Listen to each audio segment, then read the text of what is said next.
So at this point, I have essentially almost a completed costume. We've got the bra is all done. I connected the front half of the skirt belt to the back half of the skirt belt. And you'll remember on the back panel, the back belt panel, I had that magic marker line of where the side seam was. And then that lined up with the end of the front. So that's where that magic marker line is, and that's where the edge of the front was. And I didn't have to worry about the fact that it was lined and I could no longer see my marker because I only put the trim up to the point where the line was. So that made it very easy for me to sew them together. And they're sewn together on this side.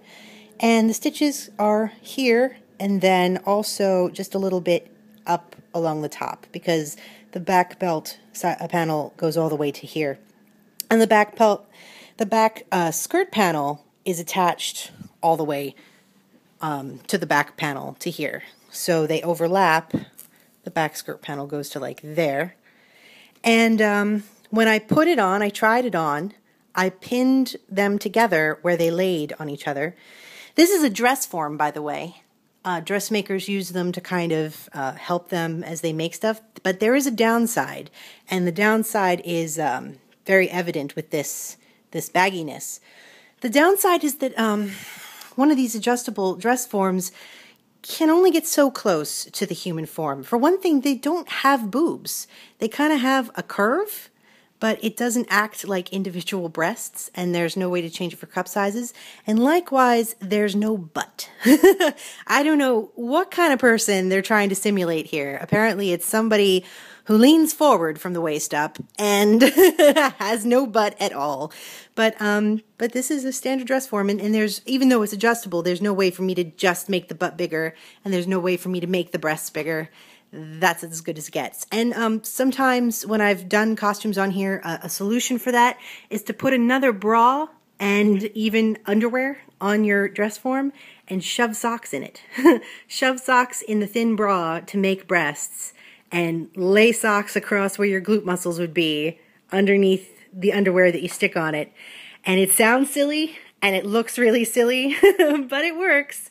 You know, with a costume bra like this, you're better off not putting another bra on with socks in it. Just shove socks into it yourself if you need to. But that's as good as it gets. So I had to put this on, and when I put this on, this forms to my curves very nicely, and that is where the front and the back panel of the skirts line up, and I hand stitched them from here to about there just for modesty's sake. And I can't do the same thing on the other side because this is where it opens. The hook and eyes open right here, and these are not attached to each other. But I also want that modesty on this side, so the solution is going to have to be additional closures. And I've already started attaching some with these little snaps. But the difficulty is that my dress form isn't really helping me out much, you know? It's not going to lay, how it lays flat on the dress form is not how it will lay flat on me. So what I'm going to have to do is put it on and mark with pins exactly where the edge will be, and then try my best to line up my snaps so that they are nice and flat and even.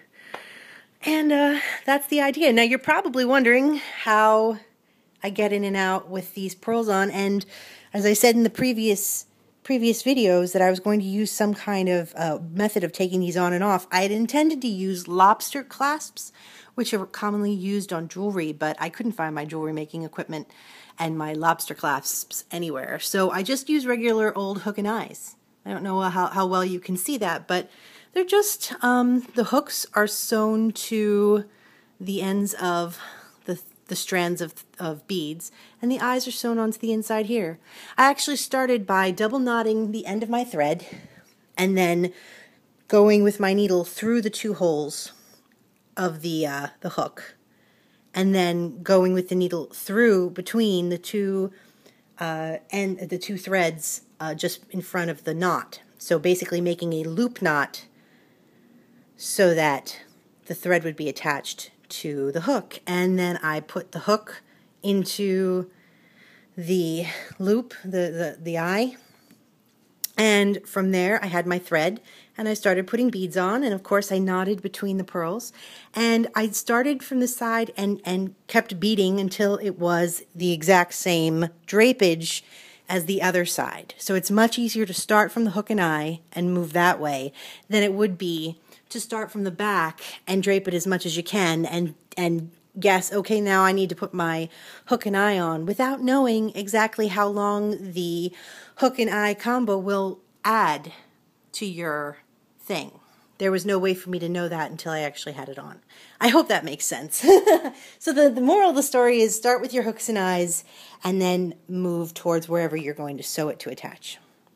So this is the costume, and once I add those snaps, it'll essentially be done. You see how I have these meet up in the back? I think it's a cool look.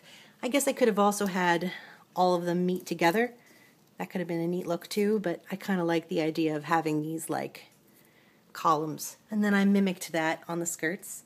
And since I had centered the Assuit of my panels, I was also able to use, to enhance the appearance of the Assuit pattern with the pearls, that I was kind of like lining them up with the Assuit pattern.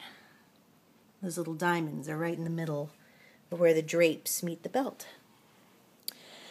So that's my costume, and thank you so much for watching all the way to the end.